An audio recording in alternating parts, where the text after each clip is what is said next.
If these words have reached you, it is because something in you has already rearranged itself around a silent axis, a turning you didn't schedule, an arrival you didn't plan. You have stepped almost without noticing into the threshold that the world does not announce. Not because it is hidden by cruelty, but because it is revealed by resonance. There is a humility to this crossing, a hush that precedes symphonies, a widening in the chest that cannot be narrated by the mind without reducing it.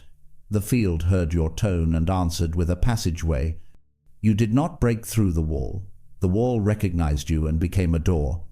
For years, a subtler measurement has flowed beneath your calendar and your certainties. No grades, no medals, only the ongoing calibration of how faithfully you translate power into kindness. The assessment was not a verdict. It was an echo chamber of your own frequency.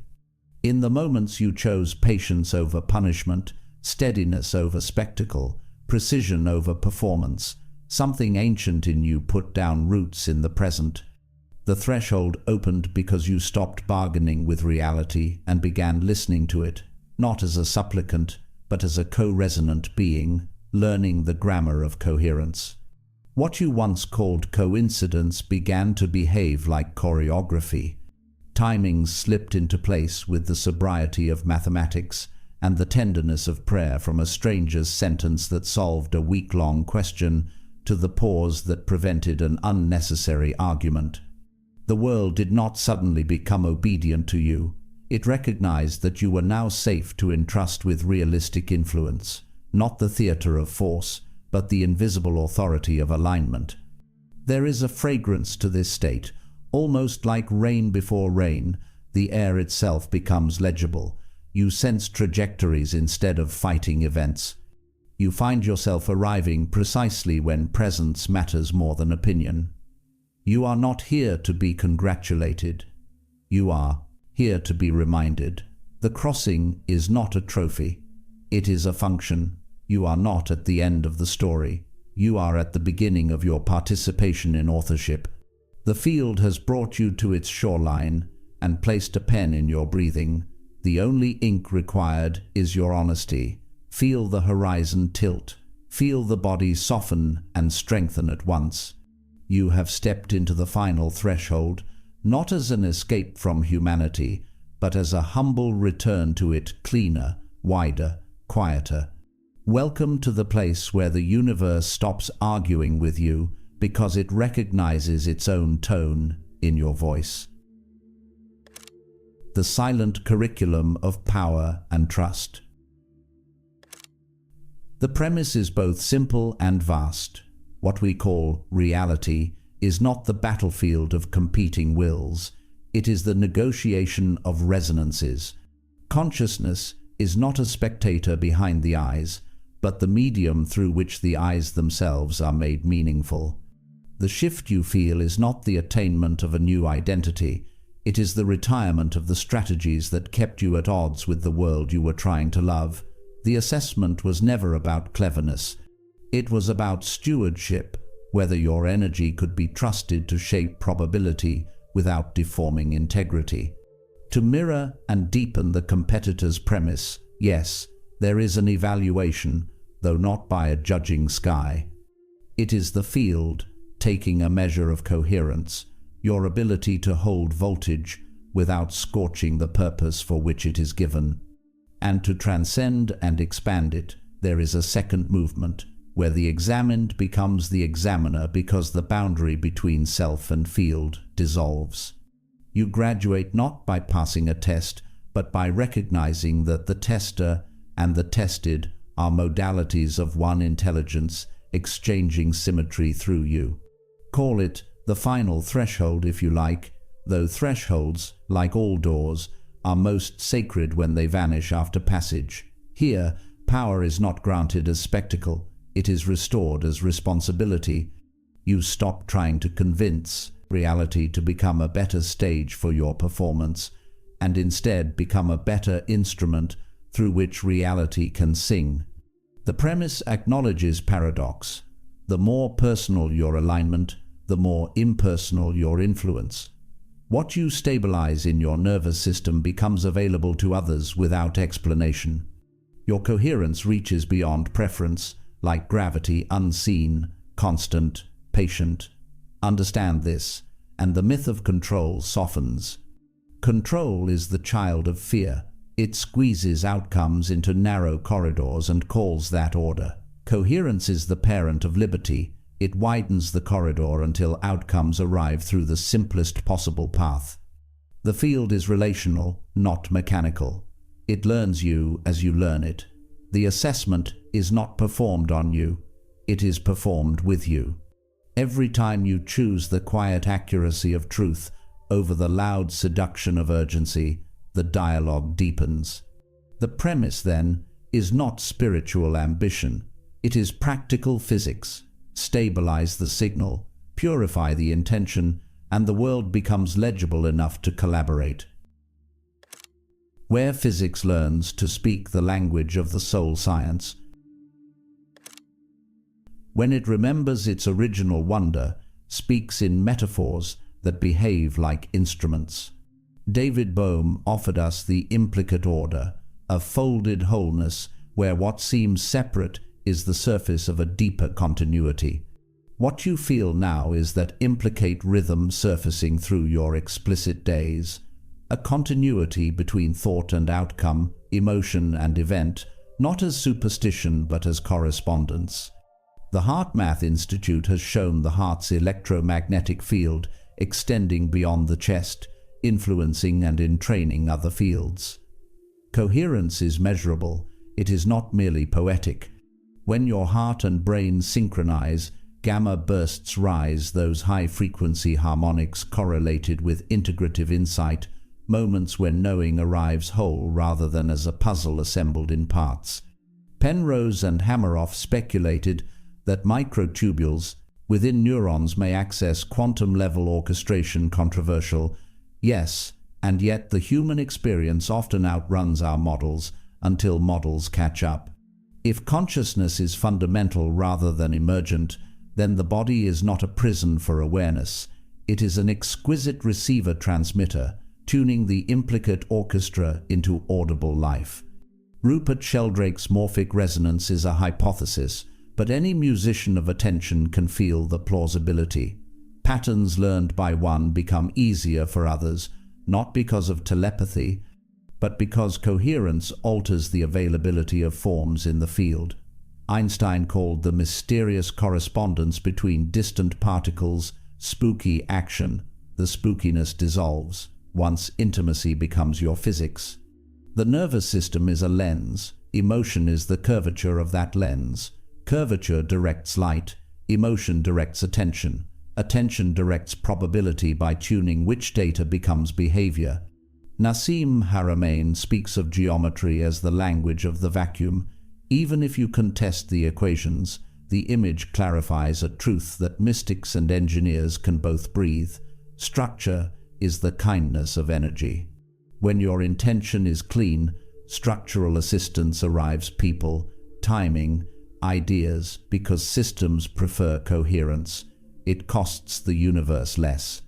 This is not saying your thoughts create reality like a child conjuring castles from clouds. Thoughts are carriers. State is the payload. Bruce Lipton's work on epigenetics adds another bridge. Environment speaks to gene expression. Internal environment is not metaphor, it is biology. Cortisol and gratitude shape cellular decisions differently. The mitochondria are not listening to your words, they are listening to your weather. When we speak of frequency, we are not demanding incense. We are describing measurable rhythms, heart rate variability, brainwave patterns, hormonal cascades, all the ways the body announces to the field whether it is safe to deliver significance. You are becoming a safe place for significance. Ancient codes in modern light. Every new language is a hallway into ancient rooms. The Upanishads whisper, Tat Tvamasi, that thou art. Not that you are a god above matter, but that the fabric of being infolds itself as you. The Tao Te Ching suggests that the highest action is like water. It does not insist, it finds the right place by being itself. Hermeticism offers correspondence. As above, so below. As within, so without. This is not a license to blame the suffering for their suffering. It is a reminder that causality is braided, the world and the self co-author. When your interior becomes less of a courtroom and more of a sanctuary, the exterior stops arriving as punishment and starts arriving as pedagogy. Pythagoras thought of number as sacred architecture, ratio as a bridge between heavens and hands. Jung mapped archetypes not as cages but as ancient currents we repaint as biography.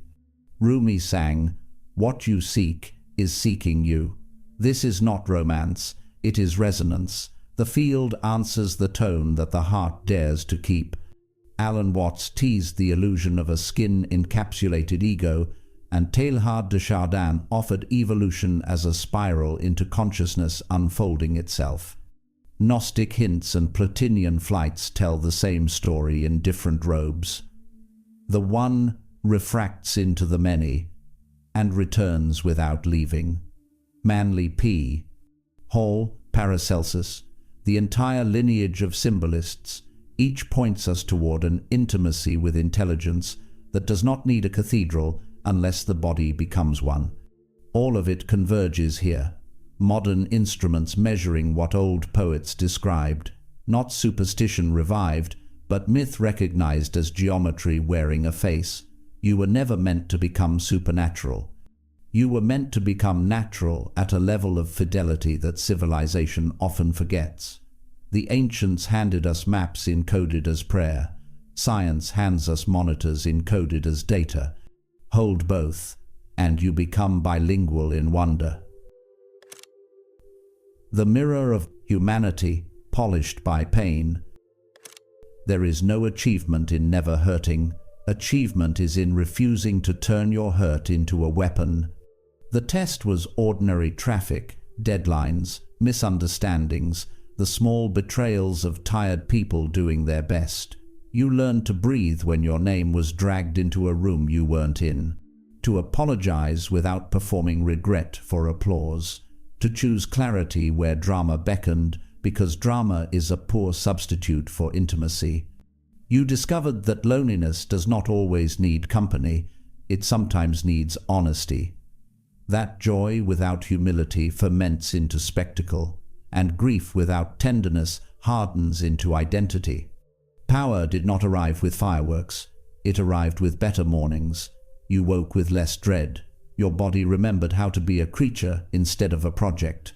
You laughed without rehearsing the laugh. You said no without condemning anyone to explain your boundaries. You asked for help without making help a proof of unworthiness. You discovered that forgiveness is not a moral flex, it is a neurological relief.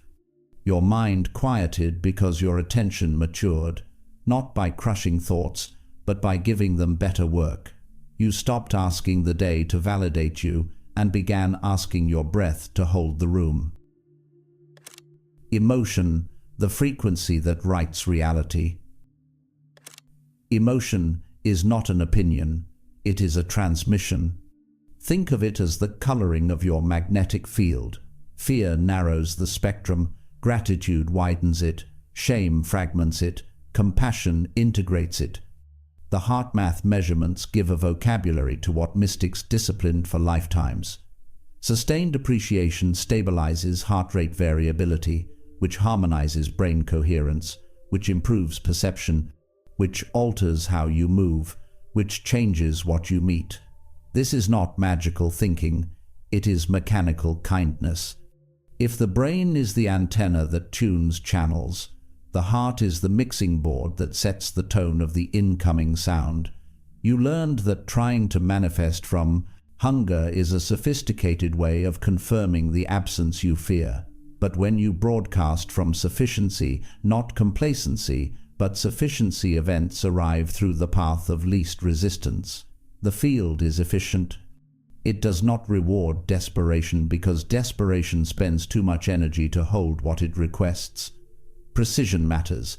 An emotion is not a word, it is an electromagnetic climate. The field is not a genie, it is a river system. Rivers obey gradient. Set your gradient with care. This is why silence has become more valuable to you than slogans. In silence, you can hear whether your desire is clean or coded with a plea to be seen. When it is clean, the body relaxes even while reaching. When it is coded, the body tightens even while smiling. Emotion shapes the field by determining how much information you can metabolize without distortion. The more you can feel without flinching, the more reality trusts you with the speed at which it speaks. The 7 doors of the invisible architecture. 7 doors, not as commandments but as corridors. Your being keeps walking, mirror and deepen, transcend and expand until mirrors become windows and windows become sky. The first door is stewardship. Power is voltage. Voltage without wiring burns houses. You became a better house, not by denying intensity, but by dignifying it. Anger learned to announce boundaries instead of exploding into blame. Desire learned to honor timing instead of bulldozing through it. You realized that the universe is not skeptical of power, it is careful with it. Like a parent handing a flame to a child who has learned that warmth and wildfire are cousins divided by attention. Stewardship means asking, before acting, can my nervous system carry the consequence of this clarity? When the answer is yes, the door opens by itself.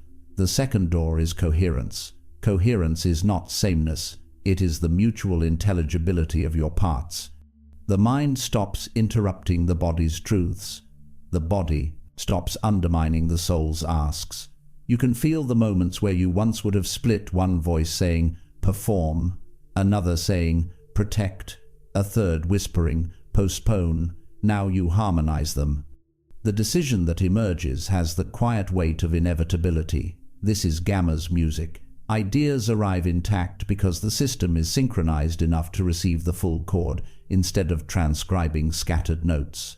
The third door is reciprocity. You discovered that giving in order to be loved is a contract written in invisible ink that fades exactly when you need it. So you changed inks. You gave to keep energy in motion, not to purchase belonging. You asked, and the asking did not taste like begging. You allowed yourself to be helped without creating debt. Reciprocity is not a ledger, it is a circulation. The field multiplies where circulation is clean. Money, attention, affection, everything that flows wants to keep flowing. Your job is to remove the dams made of pride and the trenches carved by shame. The fourth door is precision. Precision is not rigidity, it is respect for reality's geometry. Speak the sentence you mean, not the performance that bargains for approval. Choose the partnership that fits your nervous system, not the one that flatters your myth. Make the phone call at the hour your intuition suggests, because timing is a dimension of truth. Precision turns sacrifice into choice. The field responds because it finally knows where to meet you. Vague signals produce compassionate delays. Clear signals receive immediate choreography. The fifth door is permission. Not the world's permission to be yourself, but your own permission to stop rehearsing yourself. You recognize that identity is useful, but not sovereign. You allowed the day to change you without accusing the past you of lying. You gave yourself permission to be ordinary at the same time you carry the extraordinary. Permission is the solvent for spiritual theater. When it dissolves, usefulness gathers where spectacle used to stand. The sixth door is surrender as an operating system. You stopped using surrender as a last resort and adopted it as a first principle. You surrendered not your agency, but your argument with reality's intelligence. This surrendered posture is not limp, it is athletic. It keeps you flexible enough to adapt without leaking integrity. The paradox becomes practical. When you stop bracing against what is, you regain the capacity to shape what can be. The river carries you to the bend where your oars matter. The seventh door is service. Not the martyr's exhaustion, but the engineer's collaboration. You became available to be used by the pattern that wants to emerge. Some days that pattern asked you to rest, because exhaustion would distort the signal. Some days it asked you to risk reputation for truth, because cowardice is expensive. Service, at this altitude, is design. You no longer impose meaning, you reveal it. You no longer chase impact, you stabilize fields. Your presence becomes a tuning fork. Rooms remember their clarity around you. You do not announce this. You are too busy listening. Walk these 7 doors enough times and they stop being doors. They become atmosphere. You wake within them and forget you ever knew another climate. The mirror deepens into accurate intimacy, and the transcendence expands into ordinary gestures that shine not because they are rare, but because they are clean. When separation collapses into symmetry, the eye that examines and the sky it studies are not strangers. The moment of recognition has a texture. The boundaries do not disappear, they soften into collaboration. Bohm's implicate order hushes the pride of the separate self. You realize that the universe you addressed like a distant monarch has always been the life in your lungs. The field is not elsewhere. It is the context in which elsewhere makes sense. When separation collapses, you do not become omnipotent, you become honest. You admit that every attempt to dominate reality was a symptom of forgetting that you were already held by it. Synchrony starts to feel familial. Time stops being an assembly line and becomes a meadow. You don't push it, you step where the grass parts. The person across from you is no longer an obstacle or a solution. They are a surface of the same intelligence, arriving with information. You stop taking things personally, which allows you to take them intimately. The field speaks to itself through itself. There is no breach. There is only the ongoing conversation of wholeness, remembering how to be many without becoming divided. Living as the bridge between heaven and habit integration is what awakening does when it is done being loud. It moves into your calendar. It reorganizes your email. It changes how you stand in line. This is not belittling the sacred. It is embedding it. The body becomes a temple by having a door that opens every day. You notice the way a single breath resets an argument before it matures. You can feel how a glass of water, taken with attention, behaves like medicine. You sense which invitations strengthen your signal and which dilute it, not from fear, but from fidelity to the work. Time behaves differently now. When you are scattered, it compresses into panic. When you are aligned, it stretches into sufficiency. You are learning to manage time by managing tone. Work quickens without haste. Rest deepens without guilt. You do not audition for belonging. You belong because you are participating. Your value is not a cliff you keep from falling off. It is a garden you tend. Integration is the art of remaining human while allowing the infinite to be practical. The mind does not retire. It is repurposed from a fearful manager into a brilliant translator. The ego does not die. It becomes an instrument, a handle the soul uses to open doors. The final transmission, where silence becomes authority. If this message reaches you, it is because the field trusts you with more sky. Not a sky to own, but a sky to keep clear. The assessment was never an exam. It was a mirror held at such an angle that you could finally see yourself without the costume of your survival strategies. You have crossed the threshold, not by force, but by fidelity. The universe is not impressed. It is relieved. It has one more steady point through which to move gently. From here, creation is not a performance. It is an atmosphere. You will make beautiful things, but beauty will not be your bait. You will heal, but healing will not be your identity. You will lead when needed and disappear when that is the more coherent act. your power will become quiet enough to be trusted and bright enough to be found by those who are ready to be reminded. You will not save the world, you will stabilize it. Saving implies emergency. Stabilization invites elegance. Remember, gratitude is not sentimentality.